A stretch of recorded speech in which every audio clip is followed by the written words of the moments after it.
ಗೊತ್ತಾಯ್ತಲ್ವಾ ಇವತ್ತಿನ ಕಥೆಯ ಪ್ರಮುಖ ಪಾತ್ರ ಯಾರು ವಹಿಸ್ತಾ ಇದ್ದಾರೆ ಅಂತ?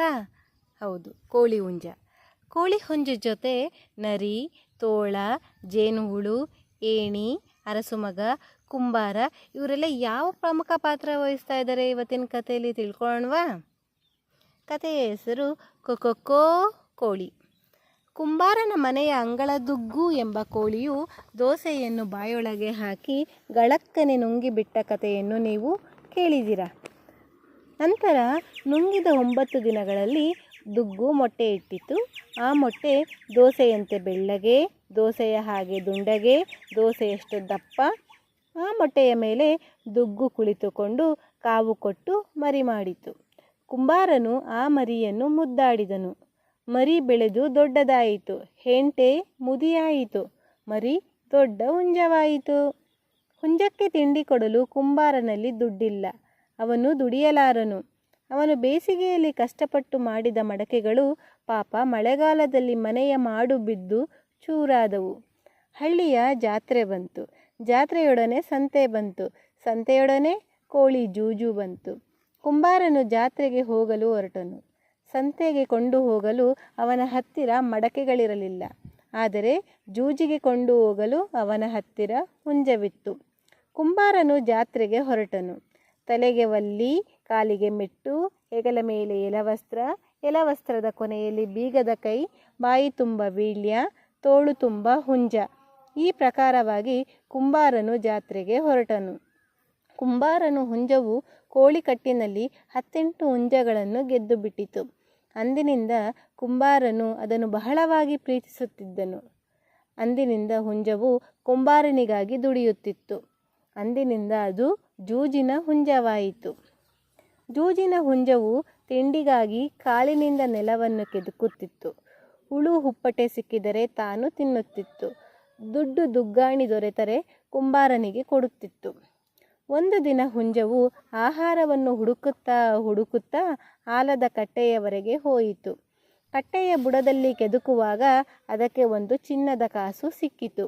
ಈ ಹೊನ್ನು ನನ್ನದಲ್ಲ, ಇದು ನನಗೆ ಬೇಡ ಎಂದು ಹುಂಜವು ನೆನೆಸಿ ಅದನ್ನು ತನ್ನ ಕೊಕ್ಕಿನಲ್ಲಿ ಹಿಡಿದುಕೊಂಡು, ಇದು ಯಾರ ಕಾಸು, ಇದು ಯಾರ ಕಾಸು ಎಂದು ದಾರಿಗರೊಂದಿಗೆ ಕೇಳುತ್ತಾ ಬರುತ್ತಿತ್ತು.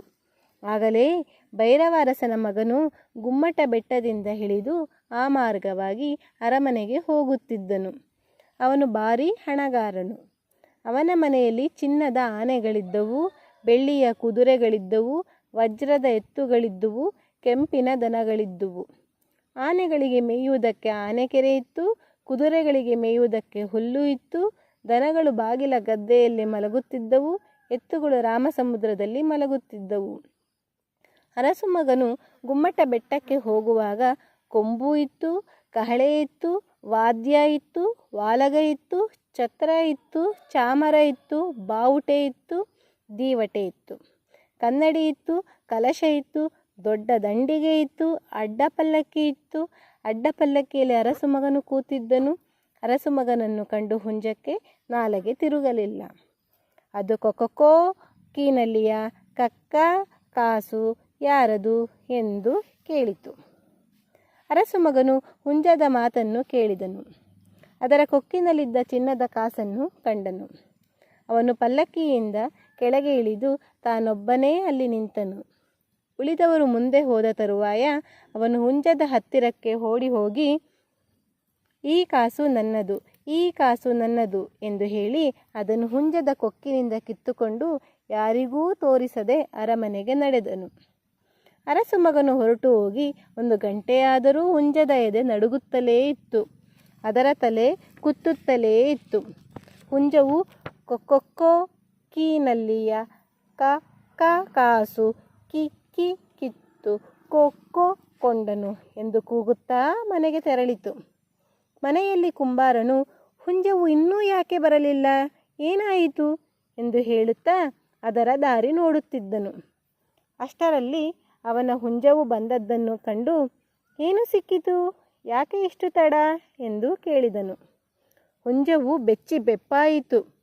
ಅದಕ್ಕೆ ಮಾತಿನ ಹತ್ತಿರ ಮಾತು ಬರಲಿಲ್ಲ. ಕೊಕೊಕ್ಕೋ ಕೀ ಎಂದು ಇಷ್ಟೇ ಹೇಳಿ ಸುಮ್ಮನಾಯಿತು. ಕುಂಬಾರನು ತಿರುಗಿ ತಿರುಗಿ ಕೇಳಿದನು, ಹುಂಜವು ಮತ್ತು ಕೊಕ್ಕೊ ಎಂದು ಕೂಗಿತು. ಕುಂಬಾರನು ಕೋಪದಿಂದ ಕಿಡಿಕಿಡಿಯಾಗಿ, ಏನೆಂದೆ? ಕೊಕ್ಕೋ, ಬೆಳಗ್ಗೆ ಹೋದ ನೀನು ಹೊತ್ತು ಇಳಿದ ಮೇಲೆ ಬರುತ್ತಿ, ಕೇಳಿದರೆ ಕೊಕ್ಕೊ ಎನ್ನುತ್ತಿ, ನಡಿ ಇಲ್ಲಿಂದ.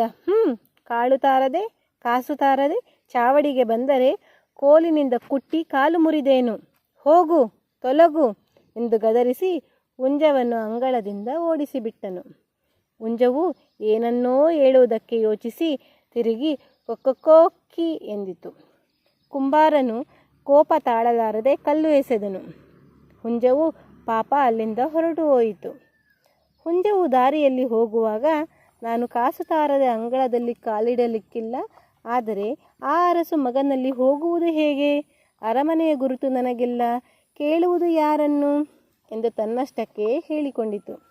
ಅಷ್ಟರಲ್ಲಿ ಪಲ್ಲಕ್ಕಿಯ ಬೋಬಿಗಳ ಹೆಜ್ಜೆ ಜಾಡನ್ನು ಕಂಡು ಮುಂದಕ್ಕೆ ನಡೆಯಿತು.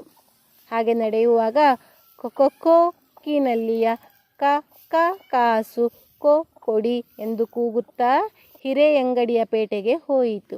ಅಷ್ಟರಲ್ಲಿ ಕತ್ತಲಾಯಿತು. ಹುಂಜವು ಅಲ್ಲಿಯೇ ನಿಂತಿತು. ಆಗ ಕಬ್ಬೆಟ್ಟಿನ ಬಿಲದಿಂದ ಒಂದು ನರಿಯು ಹೊರಕ್ಕೆ ಬಂದು ಹುಂಜವನ್ನು ಕಂಡು, ಯಾರೋ ಅದು ಕೊಕ್ಕೋ ಎಂದು ಕೇಳಿತು. ಹುಂಜ ಕೊಕ್ಕಿನಲ್ಲಿ ಕಾಸು ಇತ್ತು, ಪಲ್ಲಕ್ಕಿಯಲ್ಲಿ ಒಡೆಯನು ಇದ್ದನು. ಪಲ್ಲಕ್ಕಿಯಲ್ಲಿದ್ದ ಒಡೆಯನು ಕೊಕ್ಕಿನಲ್ಲಿದ್ದ ಕಾಸನ್ನು ಕಿತ್ತುಕೊಂಡನು. ಏನು ಮಾಡಲಿ, ಹೇಗೆ ಪಡೆಯಲಿ ಎಂದಿತು. ನರಿ, ನಾನು ಹೇಳಲೇ, ನಾನು ಬರಲೇ ಎಂದು ಕೇಳಿತು. ಹುಂಜ ಬಾ ಎಂದಿತು.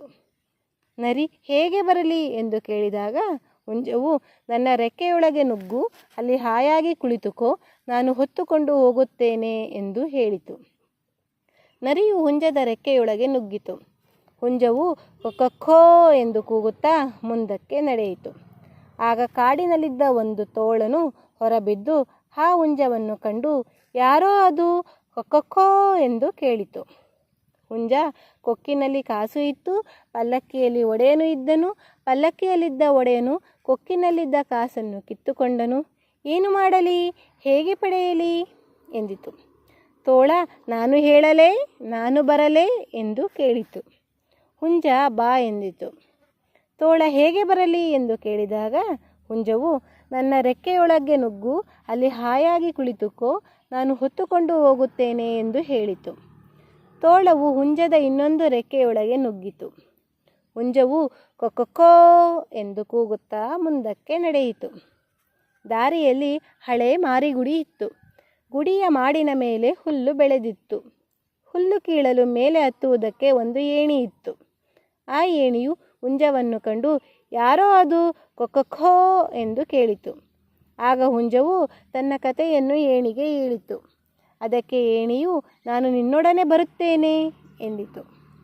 ಏಣಿಯು ಚಿಕ್ಕದಾಯಿತು.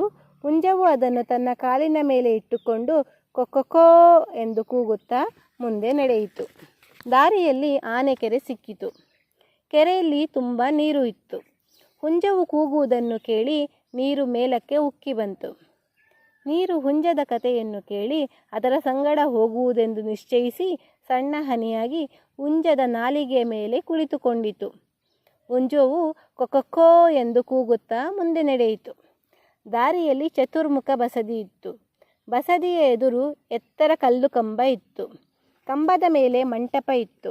ಆ ಮಂಟಪದಲ್ಲಿ ಜೇನುಹುಳುಗಳು ಗೂಡು ಕಟ್ಟಿದ್ದವು. ಹುಂಜವು ಕೂಗುವುದನ್ನು ಕೇಳಿ ಒಂದು ಜೇನುಹುಳು, ಯಾರೋ ಅದು ಕೊಕ್ಕೋ ಎಂದು ಕೇಳಿತು. ಆಗ ಹುಂಜವು ತನ್ನ ಕಥೆಯನ್ನು ಜೇನುಹುಳುವಿಗೆ ಹೇಳಿತು. ಹುಳುವು ಹುಂಜದ ಕಥೆಯನ್ನು ಕೇಳಿ ಅದರ ಸಂಗಡ ಹೋಗುವುದೆಂದು ನಿಶ್ಚಯಿಸಿತು.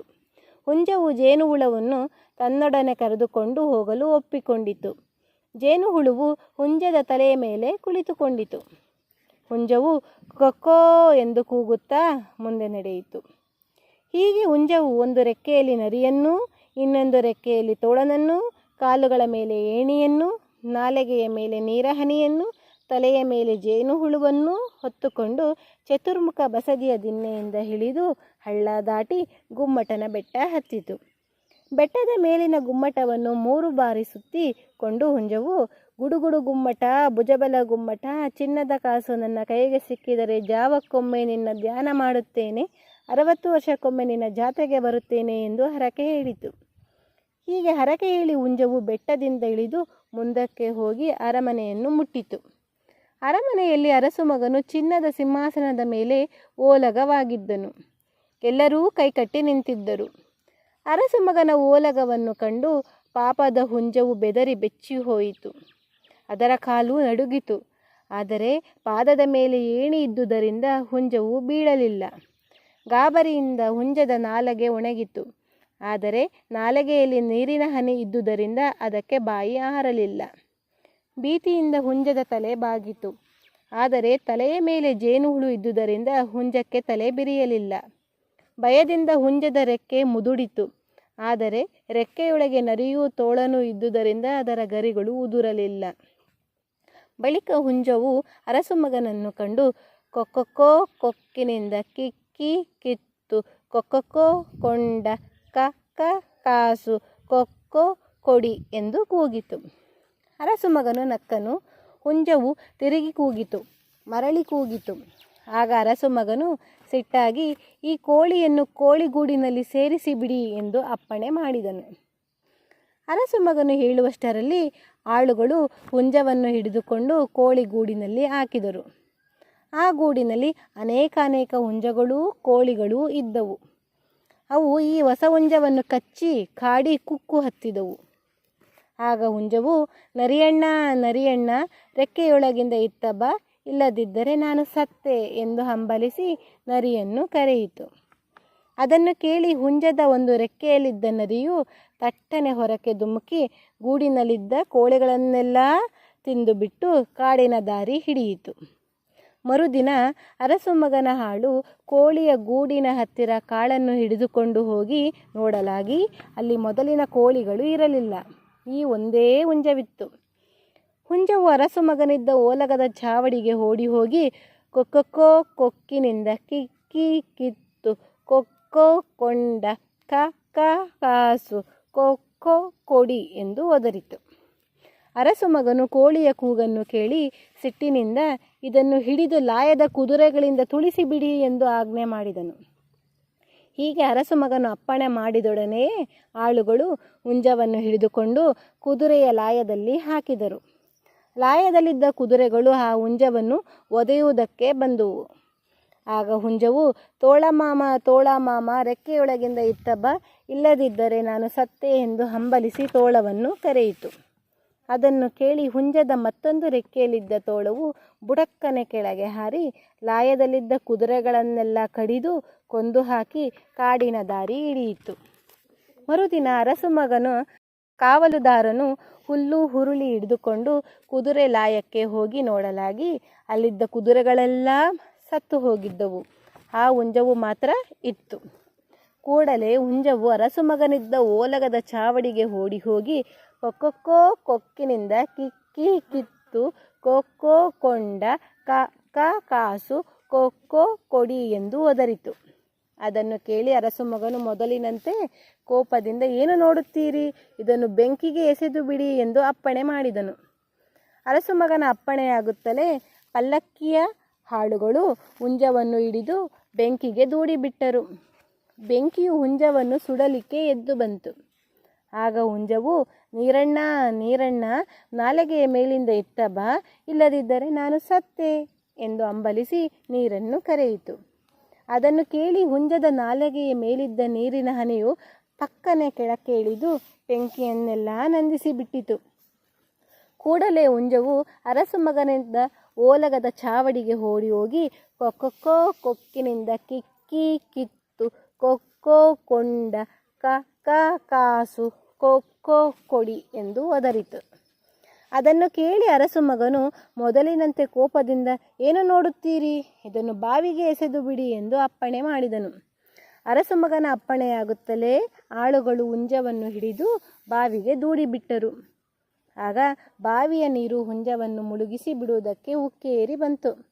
ಆಗ ಹುಂಜವು ಬಾವಿಯಿಂದ ಮೇಲೆ ಬರಲಾರದೆ ಏಣಿಯನ್ನು ನೆನೆಸಿಕೊಂಡು, ಏಣಿಯೇ ಏಣಿಯೇ, ಕಾಲ ಮೇಲಿಂದ ಎತ್ತ ಬಾ, ಇಲ್ಲದಿದ್ದರೆ ನಾನು ಸತ್ತೆ ಎಂದು ಹಂಬಲಿಸಿ ಏಣಿಯನ್ನು ಕರೆಯಿತು.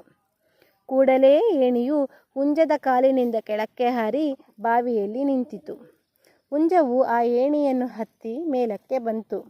ಮರುದಿನ ಅರಸು ಮಗನಿದ್ದ ಓಲಗದ ಚಾವಡಿಗೆ ಓಡಿ ಹೋಗಿ ಕೊಕ್ಕೊ ಕೊಕ್ಕಿನಿಂದ ಕಿಕ್ಕಿ ಕಿತ್ತು ಕೊಕ್ಕೋ ಕೊಂಡ ಕ ಕಾಸು ಕೊಕ್ಕೋ ಕೊಡಿ ಎಂದು ಒದರಿತು. ಅರಸು ಮಗನು ಹುಂಜದ ತೊಂದರೆಯನ್ನು ತಾಳಲಾರದೆ, ಈ ಹುಂಜವನ್ನು ನಾನೇ ಕೊಲ್ಲುತ್ತೇನೆ, ಎಲ್ಲಿವೆ ನನ್ನ ಬಿಲ್ಲು ಬಾಣಗಳು ಎನ್ನುತ್ತಾ ಜಗಳಕ್ಕೆ ಸಿದ್ಧನಾದನು. ಚೆಲ್ಲಣ ಹುಟ್ಟು ದಟ್ಟಿ ಬಿಗಿದು ಬಿಲ್ಲು ಹಿಡಿದು ಕತ್ತಿ ಜಡಿದು ಹುಂಜದ ಮೇಲೆ ಯುದ್ಧಕ್ಕೆ ಹೊರಟನು. ಆಗ ಹುಂಜವು, ಜೇನಿನ ಹುಳವೇ ತಲೆಯ ಮೇಲಿಂದ ಬಾರವ್ವ, ಇಲ್ಲದಿದ್ದರೆ ನಾನು ಸತ್ತೇ ಎಂದು ಹಂಬಲಿಸಿ ರಾಣಿ ಹುಳುವನ್ನು ಕರೆಯಿತು. ಅದನ್ನು ಕೇಳಿ ಹುಂಜದ ತಲೆಯ ಮೇಲಿದ್ದ ಜೇನು ಹುಳುವು ಸುಯ್ಯನೆ ಹಾರಿ ಬಂದು ಅರಸು ಮಗನ ಕಣ್ಣು, ಕಿವಿ, ಮೂಗು, ಕೈ, ಕಾಲು ಎಲ್ಲವನ್ನೂ ತನ್ನ ಮುಳ್ಳಿನಿಂದ ಚುಚ್ಚಿತು. ಅರಸು ಮಗನು ಆ ನೋವನ್ನು ತಾಳಲಾರದೆ, ಹುಂಜವೇ ಸಾಕಪ್ಪ ಸಾಕು, ನಿನ್ನ ಕಾಸನ್ನು ಕೊಡುತ್ತೇನೆ, ಒಮ್ಮೆ ಬಿಡು ಎಂದು ಬೇಡಿದನು. ಹುಂಜವು ಜೇನು ಹುಳುವನ್ನು ಕರೆಯಿತು. ಅದು ಅರಸು ಮಗನನ್ನು ಕಡಿಯುವುದನ್ನು ಬಿಟ್ಟು ಹುಂಜವನ್ನು ಸೇರಿಕೊಂಡಿತು. ಅರಸು ಮಗನು ಹುಂಜದ ಕಾಸನ್ನು ಹುಂಜಕ್ಕೆ ಕೊಟ್ಟನು. ಹುಂಜವು ಅದನ್ನು ತೆಗೆದುಕೊಂಡು ಕುಂಬಾರನ ಮನೆಗೆ ಹೊರಟಿತು. ಕೊಕ್ಕಿನಲ್ಲಿ ಚಿನ್ನದ ಕಾಸು, ತಲೆಯ ಮೇಲೆ ಜೇನು ಹುಳು, ಕಾಲುಗಳ ಮೇಲೆ ಏಣಿ, ನಾಲಿಗೆಯಲ್ಲಿ ನೀರಿನ ಹನಿ ಇವುಗಳ ಸಮೇತ ಹುಂಜವು ಮನೆಗೆ ಬಂದು ಆ ಚಿನ್ನದ ಕಾಸನ್ನು ತನ್ನ ಯಜಮಾನನಿಗೆ ಕೊಟ್ಟಿತು. ಅಂದಿನಿಂದ ಕುಂಬಾರರು ಹುಂಜಗಳನ್ನು ಸಾಕುತ್ತಾರೆ. ನರಿಗಳು ಹುಂಜಗಳನ್ನು ಹಿಡಿದು ತಿನ್ನುತ್ತವೆ, ತೋಳಗಳು ಕುದುರೆಗಳನ್ನು ಕಚ್ಚುತ್ತವೆ. ಹುಂಜದ ಕಾಲಿನ ಮೇಲೆ ಏಣಿಯ ಮೆಟ್ಟಿಲುಗಳ ಗುರುತು ಕಾಣುತ್ತದೆ. ಹುಂಜದ ನಾಲಿಗೆಯ ಮೇಲೆ ನೀರಿನ ಒರತೆ ತೋರುತ್ತದೆ. ಹುಂಜದ ತಲೆಯ ಮೇಲೆ ರೆಕ್ಕೆ ಬಿಡಿಸಿದ ಜೇನು ಹುಳು ಇರುತ್ತದೆ. ಅದನ್ನು ಹುಂಜದ ಕೊಟ್ಟು ಎಂದು ಜುಟ್ಟು ಎಂದೂ ಕರೆಯುತ್ತಾರೆ. ಹುಂಜವು ತನ್ನ ಹರಕೆಯನ್ನು ಮರೆಯಲಿಲ್ಲ. ಅದು ಅಂದಿನಿಂದ ಇಂದಿನವರೆಗೂ ಜಾವಕ್ಕೊಂದು ಸಲ ತಪ್ಪದೆ ಕೋ ಎಂದು ಕತ್ತು ಎತ್ತಿ ಕೂಗಿ ಬೆಟ್ಟದ ಗುಮ್ಮಟನನ್ನು ಕೊಂಡಾಡುತ್ತದೆ. ಹೇಗಿತ್ತು ಮಕ್ಕಳ ಕತೆ? ಧನ್ಯವಾದಗಳು.